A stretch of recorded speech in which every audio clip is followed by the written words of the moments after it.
floats and on water. 3 days a week at Mary B. Martin School, 32 students stay after to get help with their homework. Who remembers one of the emotions that we walked through yesterday?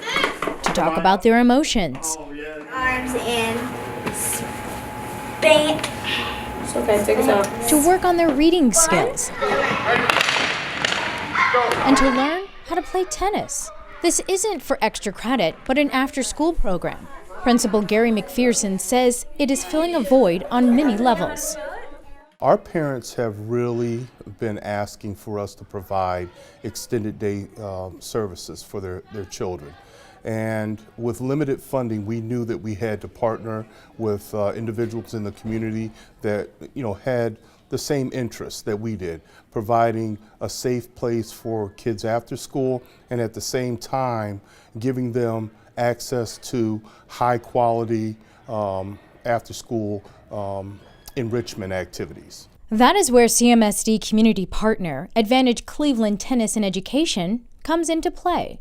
For a decade, Advantage CLE has offered an 8-week summer tennis and education program at Thurgood Marshall Recreation Center in the Huff neighborhood. Executive Director Liz Deegan says they wanted to expand the program. And we realized that we wanted to do more, and we wanted to make sure we were reaching kids year-round.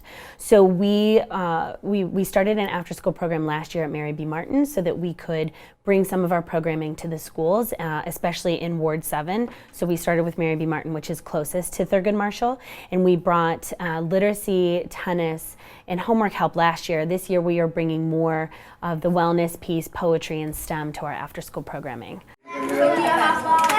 From 2:30 in the afternoon to about 5, these students split up into groups and participate in various activities. All right, come on, Raquel.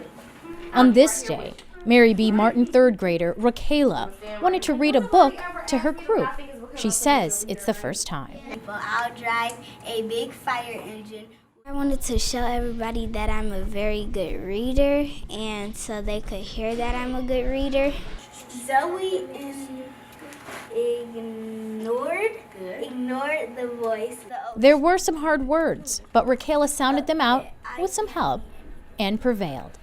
It felt good because I had them words in me for a very long time, and I had to get them out of my system. But I'll still remember them.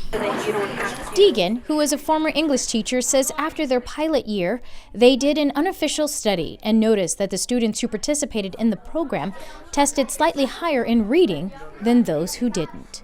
I think it's an extra dose of literacy, really helps kids with their confidence and gives them the ability to think about reading in a different way, gets them excited about reading. I think a little bit of attention, one-on-one tutoring really helps. The program also exposes these students to a sport primarily found in private clubs or in the suburbs.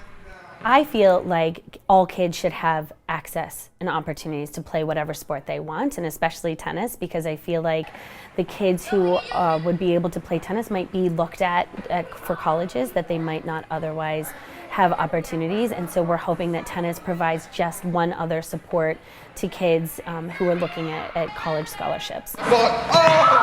One of the mentors is Tion Harvey, a Martin Luther King campus grad who started in the summer program back in 2010. He says he fell in love with tennis and went on to compete and win the Senate Athletic League Tennis Championship in both his 10th and 12th grade years. He says the students are starting to like the game. They've actually changed their whole outlook on tennis. When I first got here, a lot of them were like, oh no, we're not gonna do this. I like basketball, But as the days go by, they're just like, can we come to tennis? Can we come to tennis? Lord, please believe him. Have mercy on his existence. Kelly Price runs the poetry. Price says she is building the confidence of the students by showing them love. I know that the kids in this area sometimes do have a lack of support and love. And I think that when they come into a class and that's the first thing that they feel, it's the first thing that they interact with, it definitely shows them that you care. A child is definitely going to respond better when they feel or they know for a fact that you have a love for them and that you care about the things that are going on in their lives. And Principal McPherson says it is working. anytime that we can provide positives that are not one-dimensional, that we should be engaging in them, because it's not just benefiting the students, it's benefiting their families and the community. Okay. John Rowe, what do you think? And that's the broader piece of it, that we're helping grow a more healthy, stronger Huff community.